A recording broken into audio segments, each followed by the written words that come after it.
And welcome back. This is the sixth video of the elevator build project.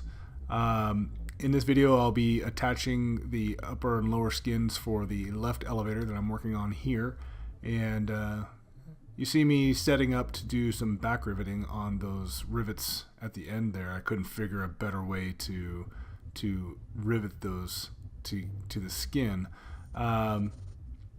But for those who continue to watch these videos, I appreciate it.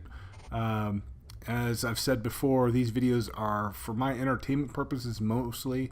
I'm by no means an expert, but if anyone should come across these and has any kind of interest in building a Vans aircraft project, these will at least give them an idea of what to expect, and that's really what these are for.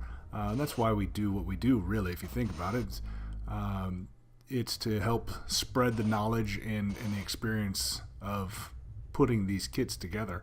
So, like I said, I'm no expert, but if you have any questions or comments or concerns, by all means, leave those below. Hit that like button for me if you get a chance. That'll also help spread these videos around so others may come across them a little more easy. So, that was my son. He wasn't feeling too well, so I went inside and sat with him for a little while and tried to help him get a little better. Anyway, so like I said, I'm back riveting here, and one of the concerns you got to watch for is that you don't accidentally rivet off of the edge of the back rivet plate there that you see on the table. The problem you run into is that you can significantly damage the skins, increase or even puncture a hole if you rivet over the edge of that plate. So you got to be very careful with it.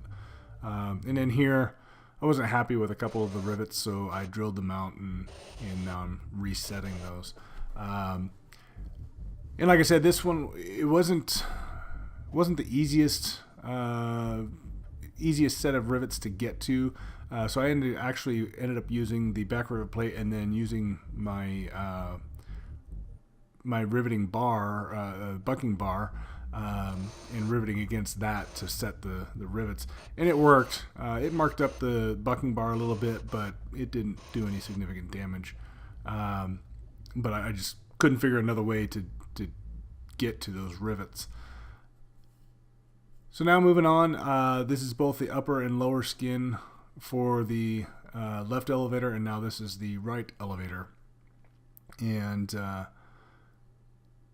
setting up to back rivet the part of the mid ribs to the right skin, and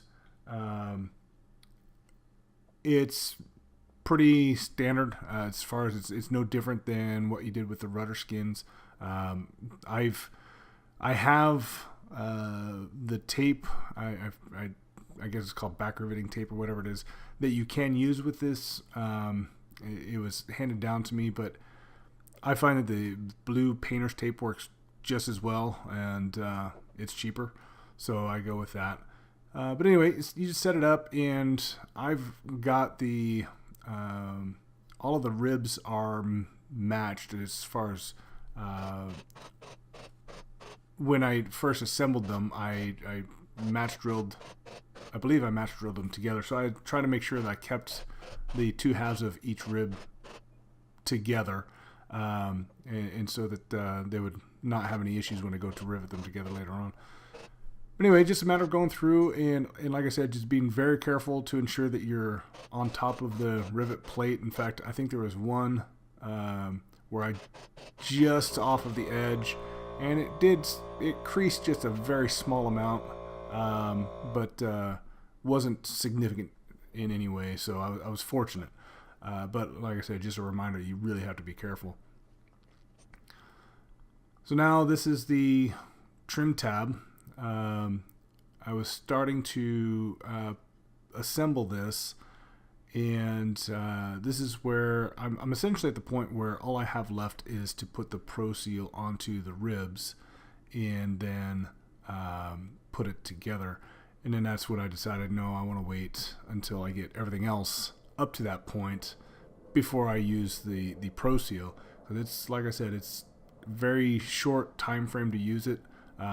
It's about a 30 minutes 30 minutes to about an hour, hour and a half, depending on the temperature. My understanding, I think the hotter it is, the shorter the set time. But I just didn't want to deal with it, so I put that aside and went back to working on the elevators. So now back to working on the left elevator here. That opening at the bottom there is where the trim tab elevator motor goes into. And right now I'm just lining up there are little tabs there on the trailing edge next to where the elevator trim tab gets connected. And there's a specific order for the skins and where the bracket goes, and I didn't quite have it lined up right, so I had to readjust it. So right there I was drilling out the rivets that were holding the bracket in and making some adjustments, and then put it back together.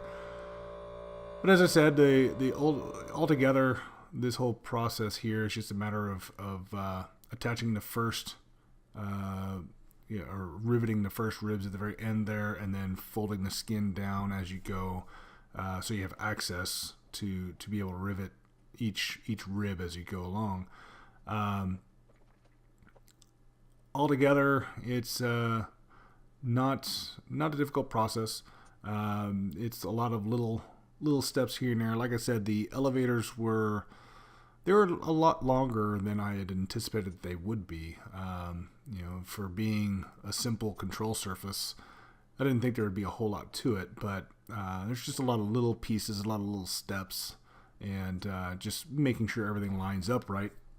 As I said in the last video or two, one of the biggest concerns is that you want to make sure that it's straight, obviously, because you don't want to have a twisted elevator that will affect your flight characteristics. So everything you're doing as you go along is just making sure that everything is as straight as you can make it. So the rest of this video is going to be essentially just lining this up and riveting the ribs together as you go.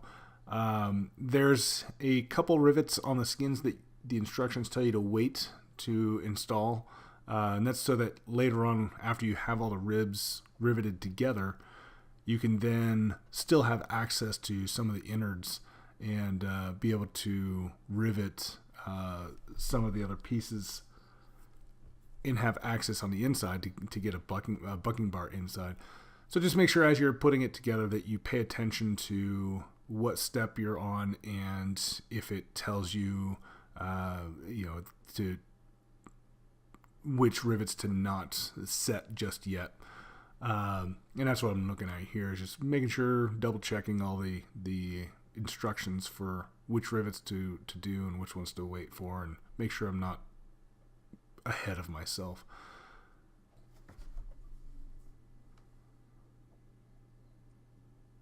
So after I get this set, I'll put this aside and start working on the right elevator. I try to work on both the left and right elevators at the same time as I'm going through this. It's just a lot easier to do it that way than to build one all the way and then go back and start the other. So, and here you see what I was talking to as far as peeling the skins together, similar to how you do the ribs. The rudder. And just make sure you line everything up correctly when you put the ribs together before you cleco them. And so anyway, I'm going to let this video run out.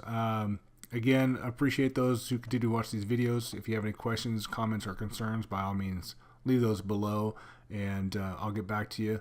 And it's always good to hear from folks who may have questions or just have an interest in airplanes. So we'll see you next time around.